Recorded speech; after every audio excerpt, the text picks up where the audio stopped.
Hola a todos, una vez más en su podcast Las Dos Orillas nos acompañan Luz Escobar, cubana, exiliada, periodista. También nos acompaña Julio Borges, venezolano, exiliado, activista político, luchador por la democracia, y Manuel Burrón, historiador latinoamericanista desde España.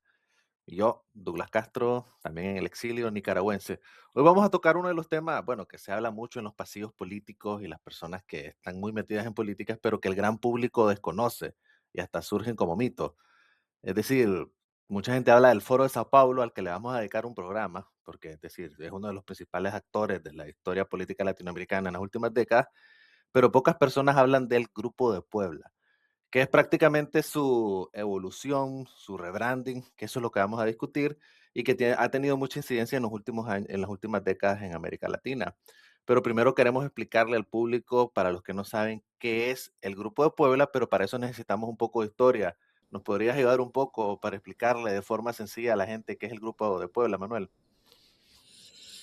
Bueno, pues un gusto estar aquí con ustedes otra vez, otra semana más. Sí, vamos a explicar un poco cuál es la importancia y la relevancia de estos dos grupos que están muy relacionados para que la gente lo sepa, porque al menos en el debate público español suele aparecer muchas veces el sintagma Grupo de Puebla y puede ser una buena manera para explicarlo rápidamente.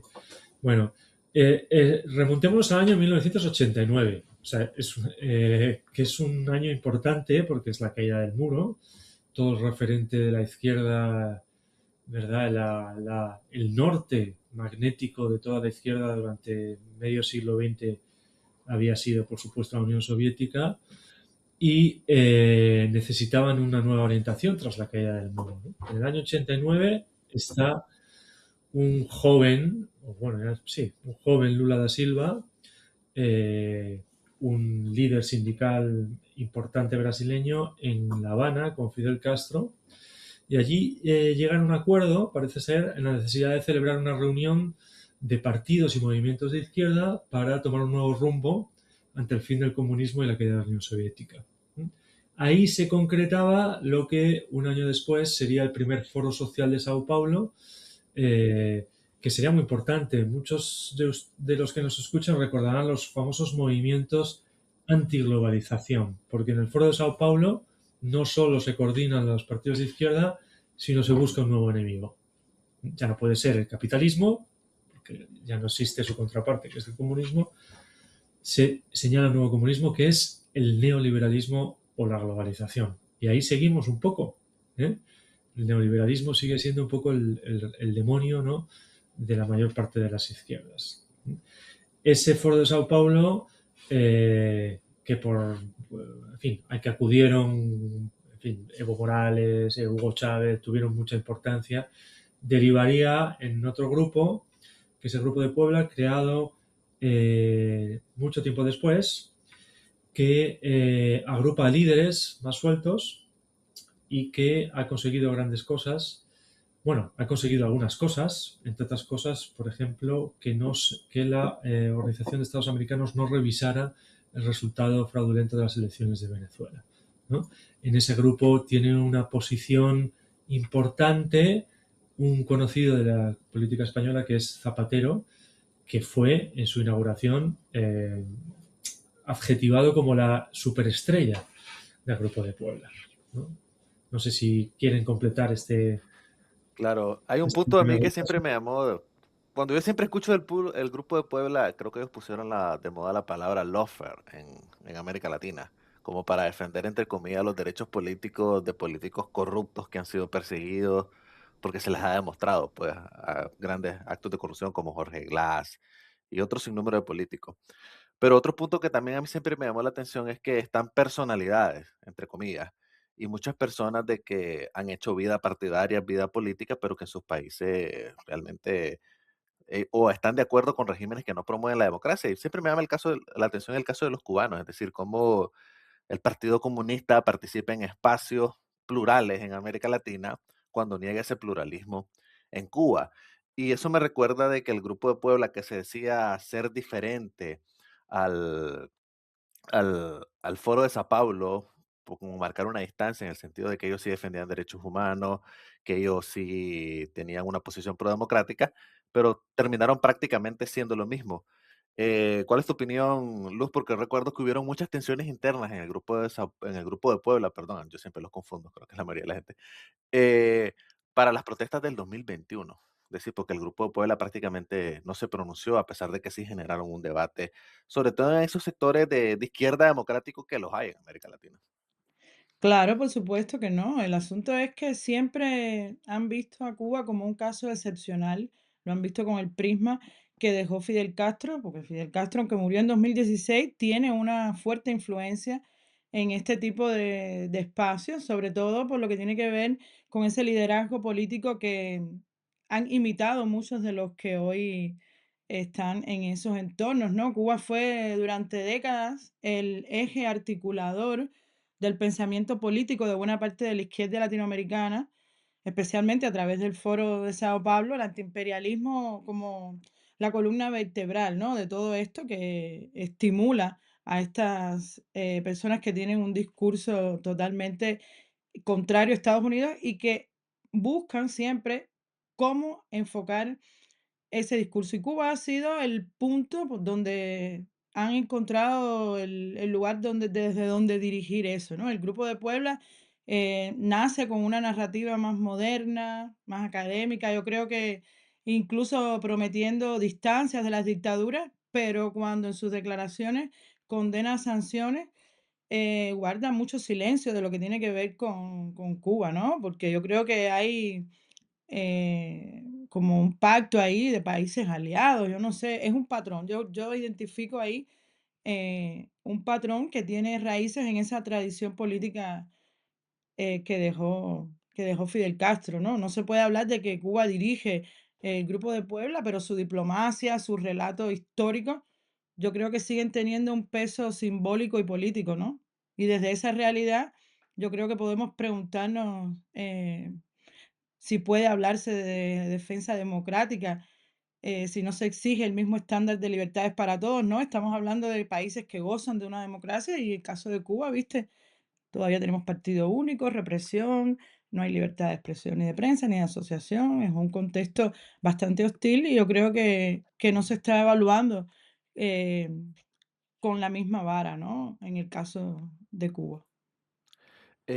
Manuel, tocando, siguiendo con ese mismo punto, pero acoplando para el tema de Zapatero, porque en el caso del grupo de Puebla, bueno, yo siempre he visto como ese, como dije al inicio, una especie de rebranding con personas más potables, con personas como Zapatero, Enrique Minami, personas que no han sido vistas como izquierda radical no democrática. Entonces uno ve como una especie de instrumentalización. Eso es lo que yo veía al inicio, como que estaban siendo instrumentalizados para darle legitimidad democrática a actores que no son democráticos. Pero cuando vemos el actuar de Zapatero, por ejemplo, hablando de las tensiones internas del Grupo de Sao Paulo, recuerdo que para las elecciones y el fraude electoral de Venezuela en el 2024, hubieron posiciones internas de inclusive Ernesto Samper, pues que es alguien bastante cuestionable, que pedía pues de que tuvieran una posición más decente con respecto al fraude electoral de Venezuela, pero Zapatero fue la principal figura que evitó que incluso el Grupo de Puebla tuviera una posición menos complaciente con el fraude. ¿Cuál es el rol de Zapatero? ¿Por qué es tan importante ahí? Y ese punto, pues, de que él le trata de dar legitimidad democrática a un grupo donde hay actores no democráticos, pero al interno él ha sido uno de los principales defensores de estas prácticas autoritarias. Pues es muy buena pregunta, Douglas. ¿Cuál es el papel de Zapatero? Todavía está habiendo grandes trabajos periodísticos, entre ellos de Álvaro Nieto, director de Objective, eh, también un libro importante de Rosa Díez sobre el papel de Zapatero que se va desvelando poco a poco.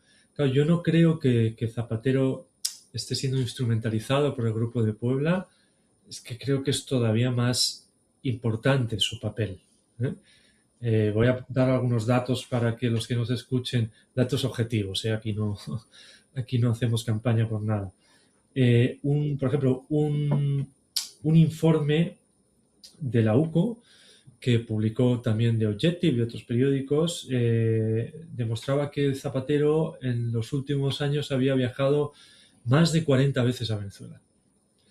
Más de 40 veces a Venezuela son muchas veces que él ha alegado, porque se le ha preguntado en esto en varias ocasiones, que es precisamente porque es un enviado y que es un observador, pero además lo ha hecho en la compañía aérea Air Europa, que está muy relacionada con los casos de corrupción en España, con Aldama, con Coldo, con todo esto.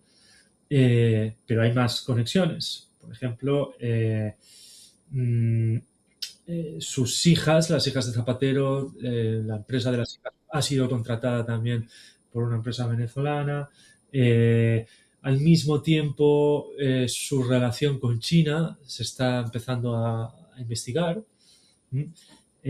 China, en el Diario del Pueblo, en fin, que no es un periódico muy objetivo, la ha nombrado el mejor embajador de España en China. Tiene un think tank que se llama Gay Center, que también mira por las inversiones chinas. Eh, mm, Ha sido embajador no oficial de Huawei. El jefe de seguridad de Huawei era el jefe de seguridad de Moncloa con Zapatero. En fin, se están viendo unas conexiones de Zapatero que no solo se reducen al Grupo de Puebla, pero que su labor en el Grupo de Puebla es muy importante, su labor en Venezuela es muy importante y su labor en China es muy importante. Está por salir. Está empezando a verse cuál puede ser el recorrido judicial y el recorrido político de Zapatero. Como prueba y a cabo, el Partido Socialista Obrero Español le ha retirado de todos sus actos de campaña. Sí, es impresionante eso que nos contás de Zapatero, Manuel. Y bueno, Zapatero, como dijimos, tuvo un rol muy importante en el fraude electoral de Venezuela porque él fue la figura clave para evitar que inclusive el Grupo de Puebla tuviera una posición más decente sobre el fraude electoral. ¿Cuál es tu opinión, Julio, sobre, bueno, si querés avanzar un poco más de lo que hablamos de Zapatero, pero del Grupo de Puebla en Venezuela? Porque yo creo que bueno, esa inauguración, ver a Delcy Rodríguez, a Jorge Rodríguez y tener a estos actores autoritarios jugando al pluralismo en un espacio latinoamericano es bastante chocante. ¿Cuál es tu opinión? Bueno, yo creo que el caso de Zapatero y el Grupo de Puebla en Venezuela es un ejemplo muy bueno porque Zapatero se vendió durante muchos años, más o menos desde el año 2016. Después el Grupo de Puebla creo que comienza desde el 2019 y hasta la fecha, como una especie de figura que quiere venderse como un estadista, como un mediador, etcétera, y al final lo que ha caído es simplemente en ser un lobista de Maduro y en este momento también un lobista de Delcy.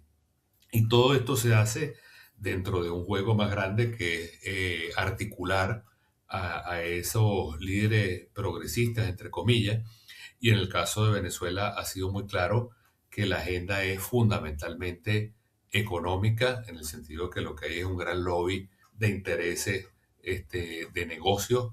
Zapatero al final se termina convirtiendo en una persona que va uniendo, el Grupo de Puebla sirve para unir socios en negocios, lobby de intereses económicos fundamentalmente, y créanme, al final se convierten en los más capitalistas del mundo, en los más neoliberales y en los más salvajes, porque al final lo único que les interesa es la plata.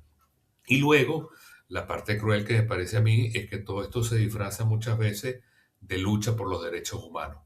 Es decir, Zapatero se dibuja como una persona que tiene que ver con las liberaciones en Venezuela, cuando se estaba comenzando hace pocos días a discutir la ley de amnistía famosa, que tiene unas exclusiones muy notables. Por lo menos yo estoy fuera de la ley. A mí, mi caso no tiene perdón, y así otras personas. Zapatero va allá y quiere ponerle el rostro de la amnistía en Venezuela y dice que Venezuela está mejor que nunca, que ahorita se respira democracia. Pero lo que les quiero transmitir con todas estas pinceladas es que al final, y es lo que yo he vivido en Venezuela, este Grupo de Puebla trabaja con una articulación y con una sincronización y con una coreografía que es realmente impresionante. Y no lo digo como esas personas que tienen teorías conspirativas en la cabeza y que ven enemigos por todos lados. Créanme que, por ejemplo, en cosas que ustedes mismos pueden verificar, en las personas que nos escuchan, la disciplina del discurso. Apenas se dice, por ejemplo, Maduro fue secuestrado, todo el Grupo de Puebla dice Maduro fue secuestrado, Maduro fue secuestrado, Maduro fue secuestrado, y actúan en consecuencia. Entonces, creo que el aspecto económico, es decir, redes de negocios y de buscar fondos y de hacer negocios para ellos mismos, más el tema de la articulación de ese grupo progresista, son dos temas que son sumamente importantes y que tienen también su incidencia aquí en España, que lo pudiéramos hablar. Esta Irene Montero es parte del Grupo de Puebla, este señor Junqueras también. Ahí hay una red que está en las dos orillas y actúa disciplinadamente en las dos orillas también. Eso es interesante. Casualmente hace poco veía una entrevista con mm, Adler, que es que el presidente de la Internacional Progresista, que están organizando una flotilla para ir a Cuba, ellos. Entonces, él mencionó al grupo de Puebla. Entonces, y él comenzó a hablar del trabajo del grupo de Puebla porque, bueno, no sé a veces uno si son tontos útiles, o si son perversos, pero en esos grupos realmente hay gente que no es autoritaria, pues que tiene buenas intenciones, pero es increíble cómo estos sectores de esta izquierda más autoritaria, más clásica, que desprecia a lo que ellos le llaman como la izquierda progre o woke y ese tipo de cuestiones, también los utilizan. Y cómo, en pocas palabras, ¿cómo se lavan la cara? Pues porque para mí la gran pregunta que yo me hago es, ¿qué diferencia al Grupo de Puebla del Foro de Sao Paulo? Si hay una diferencia o no la hay, o si esa diferencia realmente es sustantiva o no es sustantiva. Y sobre lo que vos decís sobre la disciplina me llamaba la atención porque este tipo, pues que yo no sé, me imagino que es alguien de Boston, bien educado, clase media alta, pero es progresista, tenía el discurso típico de un sandinista de Nicaragua pro Cuba, hablando de la flotilla. Entonces, es decir, una disciplina calcada. Entonces, yo veo poco cambio. ¿Cuál es tu opinión, Luz? Porque efectivamente ahorita el principal caballo de batalla ahorita del Grupo de Puebla y de todos como los epígonos alrededor, es el tema de la defensa de Cuba, que inclusive Sí, están sí. promoviendo No, esa para mí flotilla. es como, tú lo decías, o sea, esto es como la misma cara con otro maquillaje. Y lo notable de esta flotilla, ya que la mencionas, es que durante muchísimo tiempo, cubanos en el exilio, sobre todo en la Florida, han intentado llegar a las costas cubanas con ayuda humanitaria, han intentado llegar con asuntos que tienen que ver con la prioridad que tiene el pueblo cubano hoy, que es pedir libertad, que es tener prosperidad, y no han podido. Han sido negados por parte de Cuba para entrar y también desde desde la legislación americana tampoco. O sea, han quedado en tierra de nadie, solos, en ese afán de querer llegar al país donde nacieron a ayudar a las personas que son sus familias, ¿no? Y entonces vienen estas personas que son extranjeros, que tienen un discurso que ignora los pedidos de Cuba, que no tiene sintonía con los pedidos de Cuba, y entonces el régimen cubano le abre las manos, ¿no? ¿Por qué le abre las manos? Por eso que tú hablabas, por la sintonía política que tienen, sintonía política que no tienen con los exiliados cubanos y que no tienen con los cubanos de adentro. Pero ¿qué hay de grave en esto? Pues que muchas de las personas que han salido al exilio en los últimos años tienen prohibida la entrada a Cuba y son cubanos. Les prohíben la entrada, como les pasó a los nicaragüenses que le quitaron la nacionalidad. Bueno, pues a nosotros en la parte teórica, burocrática, no nos han quitado la nacionalidad, pero a muchos de los que hemos salido, luego no nos dejan entrar, ¿no? Y esto a mí me parece bastante escandaloso que haya un grupo de cubanos que tenga toda la intención de regresar y no se lo permitan y estas personas puedan organizar este tipo de campañas, e ir allí y ser los más samaritanos, negando la realidad, ignorando sin denunciar, porque si tú me dijeras, llevan 10 años denunciando que hay un régimen, que hay presos políticos, que hay partido único, pero no, llevan años haciéndole la tortica a la dictadura cubana y ahora van a quedar ahí como los... Pero bueno, parte de lo que hemos hablado, ¿no? La prioridad de este grupo es el antiimperialismo y siempre Cuba ha sido la excusa perfecta para pelear contra el gran monstruo, ¿no? Y Fidel Castro le ha Interesante. regalado todos los argumentos y este gobierno también. Un tema del Grupo de Puebla, y voy con vos, Manuel, es que ellos, a diferencia de la izquierda tradicional, pero para mí pues, no se han diferenciado mucho, es que ellos tienen nuevas agendas, es decir, hablan de género, hablan de clima, hablan del tema de la diversidad sexual, pero es paradójico, pues, porque el régimen cubano es profundamente conservador, es decir, la gerontocracia cubana es ultra conservadora.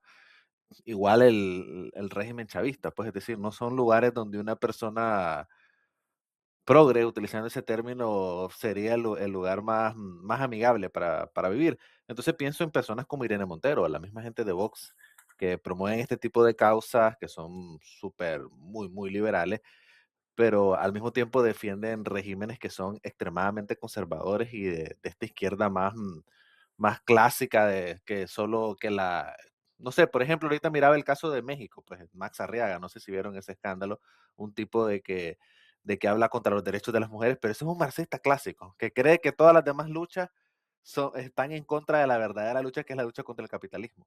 Entonces, como un personaje como Irene Montero, que tiene este discurso como bastante amigable, bastante buenista, al mismo tiempo están en espacios donde defienden todo lo contrario a lo que ellos supuestamente defienden, porque inclusive, ¿qué más capitalismo salvaje que el que uno ve, por ejemplo, en el arco minero en Venezuela, o lo que uno ve con el tema de las inversiones de minería china en Nicaragua, y ni digamos de las barbaridades que hace Gaesa en Cuba?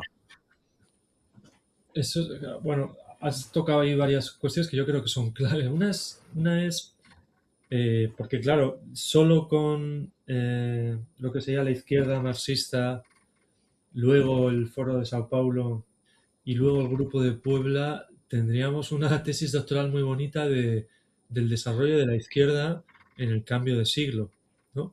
Y cómo ha ido abandonando un poco las ideas más marxistas clásicas y ha abrazado otras que pueden ser igual de marxistas, pero con matices muy importantes. Toda vez, ¿verdad?, que el marxismo cayó en desgracia eh, con la caída del muro, ¿no?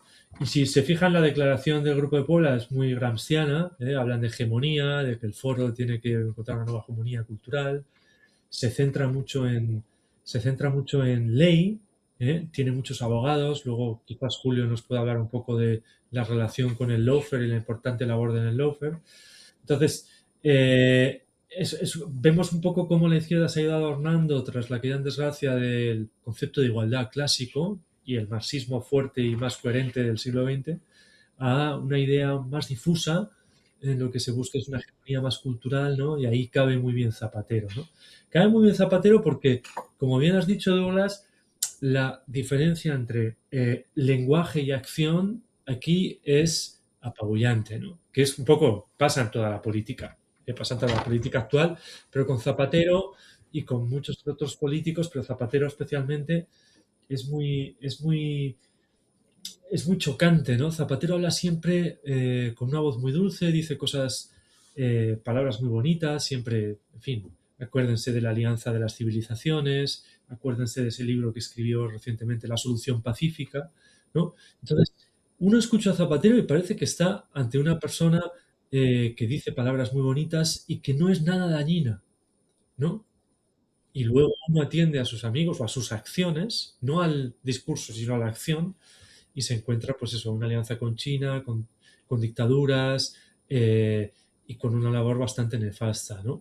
Y eso sucede también, como bien has visto, pues yo qué sé, con Irene Montero o con muchos otros partidos también de derechas. Interesante que tocaste el tema del offer, porque para mí el grupo de Puebla fue el que lo puso de moda. Y creo sobre todo con el caso de Cristina Kirchner, pero este grupo nunca dice nada realmente contra la verdadera persecución política, contra inhabilitaciones que ellos no tolerarían en sus propios países. Ya ni digamos, por ejemplo, el caso de Gustavo Petro, pues, que fue a la Corte Interamericana de Derechos Humanos para recuperar lo que él consideró fueron violaciones contra sus derechos políticos, pero no dicen nada con verdaderos presos políticos que hay en Cuba, en Nicaragua, en Venezuela. ¿Cuál es tu opinión de eso, Julio? Porque realmente creo que eso es uno de los caballos de batalla del Grupo de Puebla. La lucha contra el lawfare, que para mí es la lucha para defender a sus corruptos. El caso de Jorge Glass, Correa, la misma Kirchner. No, no, totalmente. Yo creo que ese es un tema muy interesante porque la importancia que le dan ellos al tema del lawfare, el lawfare para quienes nos escuchan, que es un tema que a veces no se conoce bien, es como cuando se quiere judicializar la política y de alguna manera se quiere llevar conflictos políticos y meterlos en tribunales como si fueran problemas legales y no políticos. Y el Grupo de Puebla, en teoría, supuestamente levanta las banderas en contra de la judicialización de la política. pero le dan una importancia tan central que es que cuando tú te das cuenta de quiénes están metidos en el Grupo de Puebla, tú dices, bueno, que esto es muy sospechoso. Gente como Evo Morales, gente como el obispo Lugo, Alberto Fernández, el mismo Zelaya, el mismo Zapatero, y por supuesto personajes como Garzón que lo ponen como grandes tótems de su movimiento. Entonces la gran pregunta que yo me hago es, bueno, ¿qué están defendiendo ellos? ¿Realmente están defendiendo derechos humanos o lo que están defendiendo es su protección para que cuando se les acuse de cualquier tema relacionado con corrupción o en otros casos violaciones de derechos humanos, digan inmediatamente no, no, están politizando, están judicializando la política y por eso esta es una de las grandes banderas con las cuales nosotros tenemos que levantarnos y luchar en contra de ello. Para mí eso es muy claro que es una especie de sindicato de muchos liderazgos que hasta tienen problemas relacionados con casos, en el caso de Evo Morales, hasta con pedofilia, y lo que quieren es simplemente protegerse de su propia corrupción. Y por supuesto, Zapatero, sin lugar a duda, es el jefe de todo ese sindicato. En mi caso personal, se lo cuento otro día, pero mi exilio político y las órdenes de cárceles que yo tengo en Venezuela, se los digo con toda honestidad, se las debo es a Zapatero exclusivamente y es porque él actuó como una especie de agente de la dictadura de Maduro contra varios de nosotros en Venezuela. Esa es la verdad. No, es A mí brutal, me sí. gustaría comentar algo porque yo Ujú. noto siempre en este tipo de estructuras que funcionan muy bien, tienen mucho éxito a la hora de articularse, ¿no? Y yo creo que tiene que ver con eso que tú mencionabas de la disciplina. Estos movimientos muy relacionados siempre con gente que se autodenomina de izquierda, se caracterizan por eso, tienen un éxito total a la hora de ponerse de acuerdo, de articularse. Y yo noto que muchas veces en otros movimientos, por ejemplo, nosotros mismos dentro de la oposición cubana, en el afán de ponernos de acuerdo, chocamos con muchas piedras, ¿no? Que tienen que ver ya con cosas históricas de la oposición cubana, que yo veo que se identifican, son patrones que puedo identificar en la oposición también venezolana y la nicaragüense, lo veo siempre en las redes sociales, son las mismas acusaciones unos a otros, y yo creo que eso es una cosa que a ellos les ha salido muy bien. Y claro, les ha salido bien porque son personas que no tienen absolutamente ningún principio ni ningún escrúpulo, lo que quieren es lograr un objetivo y para eso repiten el mismo discurso, pero yo sí noto que tienen mucho éxito en lo que tiene que ver con ponerse de acuerdo y articularse, ¿no? No sé si ustedes han notado eh, Sí, no, ese son momento unos, de gloria que tienen. son unos maestros, si no miremos cómo ellos solucionan las contradicciones ahorita en Venezuela, pues, porque ver al chavismo recibiendo al jefe de la CIA, al del Comando Sur, pero es por un tema de sobrevivencia. No, Bueno, estamos en y la. manteniendo el discurso, Douglas, de darle una retorcida a por qué lo hacen y todo dentro de la lucha antiimperialista, que es realmente impresionante la maroma que se lanzan, ¿no? De verdad. Es que no tienen Bueno, vergüenza. ya para ir finalizando, pues, porque este programa se fue demasiado rápido y creo que hay que seguir hablando de esto. Y le digo a la audiencia que vamos a hablar del Foro de Sao Paulo a profundidad, porque es importante para entender América Latina, pero también de otras iniciativas y algunas más de derecha, por ejemplo, la del Foro de Madrid. Y Julio mencionaba otra, Nuestra América, que en América México. Libre, sí, América Libre, América esa Libre. viene por el lado de los grupos bajo el paraguas de la Konrad Adenauer en Alemania. Súper. Pero entonces yo les quería hacer la pregunta con la que iniciamos, pero pues para que me dijeran sus ideas generales. ¿Qué diferencia al Grupo de Puebla del Foro de Sao Paulo? Y si el Grupo de Puebla realmente es lo que dice ser, pues que es una izquierda renovada, con nuevas agendas y comprometida con la defensa de los derechos humanos y la democracia. Empezamos con vos, Manuel, luego con Luz y finalizamos con Julio. Bueno, yo muy brevemente creo que lo que lo diferencia son más de 30 años de proyectos fracasados en gran parte por la izquierda latinoamericana que han derivado en dictaduras y que han hecho que sea necesario un nuevo foro, un nuevo disfraz, un nuevo barniz, si quieren, para la izquierda, para evitar caer en lo que muchos de estos líderes, a veces ilusionantes, jóvenes, que fueron al foro de Sao Paulo, toda esa izquierda, incluso europea, que lo abrazó, y dónde han acabado. donde han acabado muchos de esos líderes y muchos de esos proyectos. Hacía falta un nuevo foro que quizás barriera debajo de la alfombra todas las contradicciones, todos los fracasos de ese movimiento antiglobalización tan ilusionante de los 90, ¿no?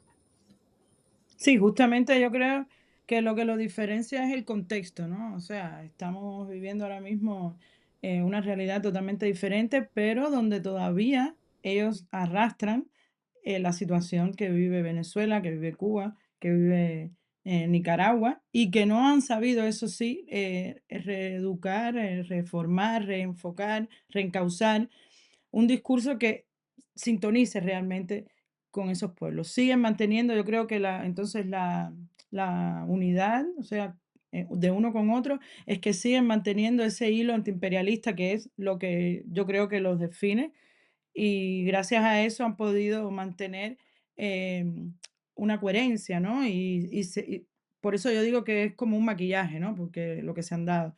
Porque a la larga lo único que yo puedo identificar que ellos quieren es seguir manteniendo vivo ese discurso antiimperialista a toda costa y hacer parecer víctimas a estos gobiernos que andan reprimiendo a su pueblo para que se enriquezca una élite al final, una élite política.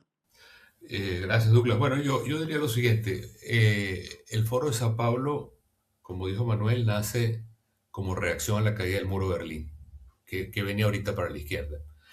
El Grupo de Puebla nace en el 2019, 20 años después, como reacción al movimiento de la nueva derecha. Ahora, ¿cuál es la diferencia entre uno y otro? Yo creo que el Grupo de Puebla se quiere mantener en las coordenadas electorales, es decir, llegar al poder por elecciones, así después deformen la democracia.